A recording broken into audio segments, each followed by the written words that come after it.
The dog didn't growl at her. That was the first thing anyone noticed. Not the vet tech who'd been hiding behind the supply cabinet for the past 10 minutes. Not the front desk receptionist who had quietly called for backup the moment the man walked through the door. Not even Dr. Patel, who had 22 years of experience and had once treated a wolf hybrid without flinching. The dog, a Belgian Malinois named Torch, lean and scarred along the left shoulder, had been snarling since the moment they'd arrived. Low, continuous, the kind of sound that sat in your chest and told your body to run. He was on a short lead, pressed against the leg of the man holding it, and every person who had come within 6 feet of him had gotten the same warning. Every person except Neva Birch. She hadn't meant to get close. She'd come around the corner from the back hallway, carrying a clipboard and a cup of coffee she hadn't had time to finish, and she'd simply not seen them yet. The man in the olive green jacket, the dog, the invisible perimeter that everyone else in the waiting room had instinctively put between themselves and that animal. She stopped about 4 feet away. Torch looked at her. She looked at Torch. Neither of them moved. The man's name was Colonel Langston, retired, and he had made that fact known within approximately 90 seconds of entering the Millbrook Animal Hospital. Not loudly. Not with a raised voice. He didn't need to raise his voice. He had the kind of presence that filled a room the way cold air fills a room. You felt it before you could explain it. He was somewhere in his late 50s, with close-cropped silver hair, and the posture of someone who had spent decades being the tallest authority in any given space. His hands were steady, his jaw was set, and when the receptionist, a young man named Ben, had gently suggested that perhaps the dog might be more comfortable in one of the private exam rooms, Langston had looked at him with an expression so flat it was almost kind. "He stays where I can see the door," Langston said, "and nobody touches him. That's not a request." Ben had nodded. Ben had gone to get Dr. Patel. Dr. Patel had assessed the situation from the hallway and gone to find anyone else. That was how Neva ended up being the one who walked around the corner. She was 31 years old. She'd been a licensed veterinary nurse for 6 years, the last 3 of them at Millbrook. She was 5'4" in her work clogs, had her hair in a braid that was already coming loose at the temple, and was holding a lukewarm coffee she'd poured at 6:45 that morning and not yet managed to drink. It was now past 9. She was not, in any technical sense, the right person to handle this situation. She was just the one who was there. Torch watched her. His snarling had stopped, not gradually, the way a dog winds down from alarm, but completely, like someone had turned off a switch. He was still tense. His ears were forward, tracking her, but the sound was gone. Neva didn't move any closer. She also didn't step back. She'd learned early in her career that with a frightened or aggressive animal, retreat could be just as dangerous as advance. You held your ground. You stayed calm. You let them decide. She crouched down, slowly, making herself smaller, and set her clipboard on the floor beside her. She kept her eyes soft, slightly averted, not making direct contact. She let her hand rest on her knee, open, palm up. She didn't say anything. From across the waiting room, she was peripherally aware of Langston watching her. She could feel it the way you feel someone staring at the back of your head, a specific, directed attention. She didn't look at him. Torch took one step toward her. Langston's hand tightened on the lead. "He will bite you," Langston said. His voice was even. It wasn't a threat. It was information, delivered with the certainty of someone stating a known fact. "He's bitten 3 people in this building. You need to move back." Neva still didn't look up. "How long has he been limping?" Silence. "His left rear," she said. "He's been favoring it since you came in, and he keeps shifting his weight to the right every time he sits." Another silence. Longer this time. 4 days, Langston said finally. "Did he yelp when it started, or just start limping?" "Just started limping." She nodded slowly, still look at Torch, still keeping her posture low, and probably not a fracture then. More likely a soft tissue thing. Could be a muscle strain, could be a thorn or something worked its way in deep.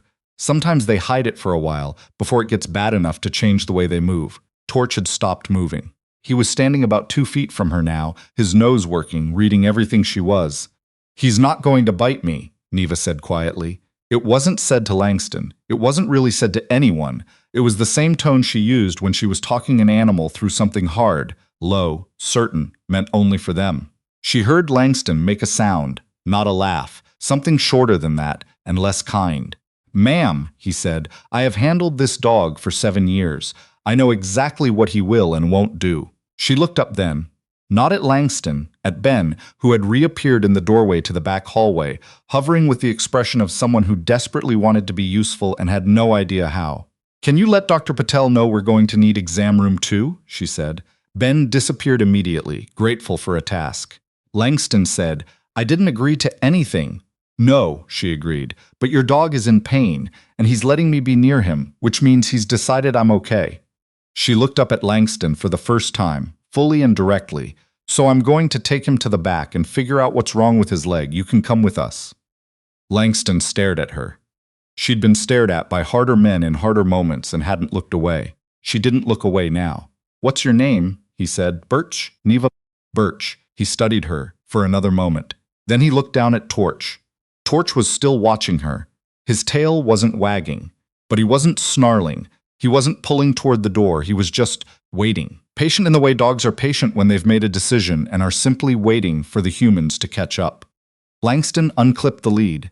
The exam room was small and smelled like antiseptic and the faint ghost of the lavender spray they used to calm anxious animals.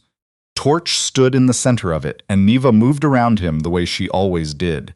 In slow orbits, getting closer each time, talking in that low, continuous way, not about anything in particular, just the sound of her voice laying itself down like something solid in the room.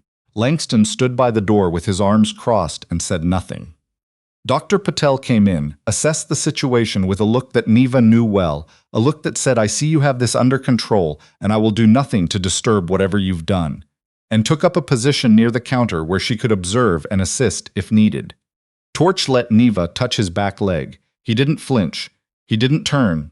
He made one low sound when she found the spot, a small, involuntary sound, more surprised than pained, and then he leaned into her slightly, the way dogs do when they're hurting, and they've decided to trust you with it.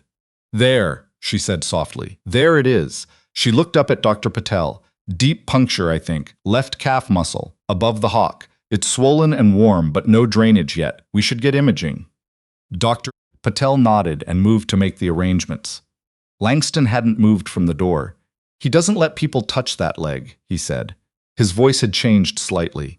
The flatness was still there, but something underneath it had shifted. When the vet in Fallon tried to examine him last week, he had to be sedated. He was probably scared, Neva said. She was still crouched beside Torch, her hand resting gently on his side. Fear looks like aggression in dogs. It looks like aggression in a lot of things. She wasn't sure why she said that last part. She hadn't intended to. The silence in the room changed texture. "How long have you been doing this?" Langston asked. 6 years here. Before that, 2 years at an emergency clinic in Columbus." "You were a vet tech in Columbus?" "Veterinary nurse," she said, not sharply, just precisely. He nodded once. "My daughter is a nurse," he said. "Humankind." It was the first thing he'd said that sounded like something a regular person would say. Not a status, not a correction, just a thing that was true about him. "Where does she work?" Neva asked. "Fort Belvoir. She's Army." Neva absorbed this, following the family tradition. Something moved across his face, not quite a smile, but close to the shape of one. "She would hate you for saying that. She'd say she made her own path." She probably did. The first trace of something warmer moved through the room. Torch shifted his weight, leaning more fully against Neva's leg. She let him. The X-ray confirmed what she'd suspected. A piece of metal, small, irregular, the kind of thing that wouldn't show up on a quick surface inspection, had worked its way into the tissue above Torch's left hock. It had been there long enough to cause significant swelling and the early stages of infection. Another day or two and they'd have been dealing with something much more serious. Dr. Patel explained all of this to Langston with the careful, thorough manner she reserved for complicated cases and difficult clients. Langston listened without interrupting, which Neva noted. He was a man who asked hard questions in other situations. Here, he listened. "How long has he been retired?" Dr. Patel asked. 14 months, and before that, 7 years active, 2 deployments in Afghanistan, 1 in Syria. He was with me for most of it. Dr. Patel nodded. Dogs like him, working dogs, military and police, they often carry old injuries that don't surface until later. The adrenaline, the conditioning, they mask things. It's only after they slow down that the body starts to report what happened. Langston looked at Torch. Something in his face went quiet in the way that faces go quiet when a person is keeping something inside. He was fine until recently, he said. Started getting restless, anxious. I thought it was the transition. He'd been working his whole life and then suddenly nothing. I thought he just needed time. He did need time, Dr. Patel said gently. But he also needed this looked at. Langston nodded slowly. He wouldn't let anyone near it. Neva, who had been standing a few feet back while Dr. Patel went through the findings, said nothing. She watched Langston look at Torch with the expression that people have when they realize they missed something they should have caught, and she recognized it because she'd seen it before. Not in this room, but in other rooms, in other hospitals, on the faces of other people who had decided they were the experts and had not asked for help until it was almost too late. She didn't say anything. There was nothing useful to say. The procedure was minor. Local anesthetics, small incision, removal of the fragment, irrigation and packing, a course of antibiotics to clear the infection. Dr. Patel performed it cleanly. Neva assisted. Torch was calm throughout in the way that animals are sometimes calm when they finally understand that what's happening to them is the thing that's going to make it stop hurting. She held him through the part that had to hurt anyway. The moment of pressure and release when the fragment came free, and talked to him in that low, continuous voice, her hand flat against his ribs, feeling his breathing. Langston was in the waiting room. He'd agreed to wait outside because it was the practical thing. And she suspected he was a man who could be reached by practical arguments when emotional ones didn't land. When they were done, when Torch was stitched and bandaged and standing on his own 4 feet, with the slightly stunned expression of an animal who has just come through something hard, Neva sat down on the floor next to him, just for a minute. She did this sometimes, not as technique, not as a calculated move, just because she got tired and because the floor was as good a place as any, and because animals, in her experience, tended to appreciate it when you got down to their level, not as a performance, just as a fact. Torch put his head in her lap. She sat with her hand on the back of his neck and looked at the ceiling and thought about nothing in particular. Langston was by the window when she came out. He was standing the way he'd probably always stood, upright, still, facing outward, but when he heard her he turned, and his eyes went immediately past her to Torch, who was walking behind her on a loose lead with a slightly careful gait but walking, and something that had been tight in Langston's expression let go. He did well, she said. Langston crouched down, not gracefully, with the careful movement of someone whose knees had some mileage on them, and put his hand on Torch's face. Torch pressed into it. His tail moved.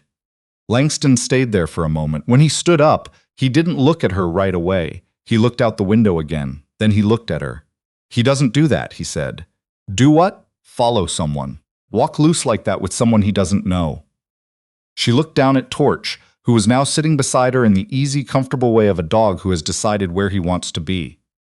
He knows me now, she said simply. Langston studied her. In the full light of the waiting room, with the procedure done and the urgency gone, she became aware of how he was looking at her. Not dismissively, the way he'd looked at Ben, but carefully. The way someone looks when they are revising an earlier assessment and doing it honestly. I owe you an apology, he said. She waited. When you came around the corner, I assumed. He stopped, tried again. I've spent a long time knowing what Torch will and won't do. I didn't expect anyone to. Another stop. I was wrong about what I said, about you moving back. You were being careful, she said. He has hurt people. He has. But he wasn't going to hurt you, and I should have been paying attention to what he was telling me instead of assuming I already knew. She nodded. That's usually the harder thing, she said. Paying attention to what's actually in front of you instead of what you already decided. He was quiet for a moment. Is that something they teach you? No, I learned it from the animals. Something shifted in his face. Not quite a smile this time either, but closer. There was a woman in the waiting room who had been there since before Langston arrived. A small, tired woman in her 70s, with a cat carrier on the seat beside her, and the particular expression of someone who has been waiting in a medical waiting room for a long time and has made peace with it. Her name was apparently Bet Sorrelsels. According to the chart Neva had clocked on the desk, and she had been patient and quiet through all of it. As Neva passed her on the way to the front counter, Bet Sorrels looked up and said, "That was something to watch." Neva paused. "The dog," Bet clarified, nodding toward where Torch was still stationed beside Langston. My late husband had a dog like that, German Shepherd. Nobody could touch her but him. She paused. And me, eventually. It took about a year. Neva asked. Sergeant, Bet said, perfectly seriously. He named her Sergeant. She answered to it too, which I never entirely understood. Neva smiled. It was the first time all morning her face had done that, without effort. How long ago did you lose her? She asked. 8 years. 2 years after my husband. Bet looked at the cat carrier. This one is named Gerald. He is significantly less impressive, but I love him very much. Neva laughed. It came out of her without warning, quiet and real, and Bet Sorcels looked so pleased with herself in the way that older women sometimes look pleased when they've managed to make someone younger laugh when they clearly needed to. Ben caught her at the counter with a slightly shell-shocked expression. That was, he started. Routine, she said. That was not routine. It was for me. She took the clipboard he was holding and started writing up the discharge notes. Pull the antibiotic protocol for post-surgical working dogs and print out the wound care instructions. He'll need to come back in 10 days to have the stitches checked. Ben nodded, then hesitated. How did you know he wasn't going to bite you? She thought about this honestly. I didn't, she said. Not for certain. But he stopped snarling when he saw me, and he didn't start again. She searched for the right word. That's usually them telling you something. If you pay attention, what if you'd been wrong? Then I'd have gotten bitten. She looked up at him. But I wasn't wrong. Ben considered this with the expression of someone filing away information they're not entirely sure they understand yet. Langston stopped her on his way out. He'd gotten the discharge papers from Ben, received the full rundown of wound care and medication schedule, shaken Dr. Patel's hand with the formality of a man who had shaken many hands in many professional contexts. He'd gotten Torch settled on the lead, not the short, anxious lead from before, but a longer one, with more give. At the door, he turned. Birch, he said. She looked up from the chart she was annotating. When I brought him in, he said, I thought the problem was everyone else, that they didn't know how to handle him, that the issue was their approach. He paused. I've been thinking that for 14 months, about a lot of things, that the problem was always on the other side. She held his gaze. It's a hard thing to realize, she said, that you were the one who needed to adjust. Yes, he said, it is. They looked at each other across the waiting room with its 2 bright lights and the faint smell of antiseptic at Bet Sorrels quietly telling Gerald he was going to be just fine, sweetheart, in a few minutes. He trusts you, Langston said. Torch. That's not a small thing. I know, she said. I don't take it lightly. He nodded.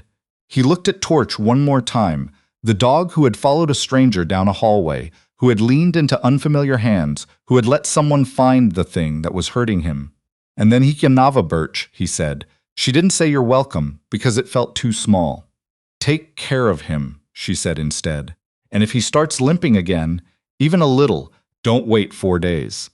Something moved in Langston's expression, something that might have been, underneath everything, the beginning of a different kind of knowing. I won't, he said. The door opened. Cold morning air came through. Torch walked out into it with his careful new gait, and Langston followed, and the door closed behind them. Neva stood at the counter for a moment. Then she picked up her cold coffee finally and drank it.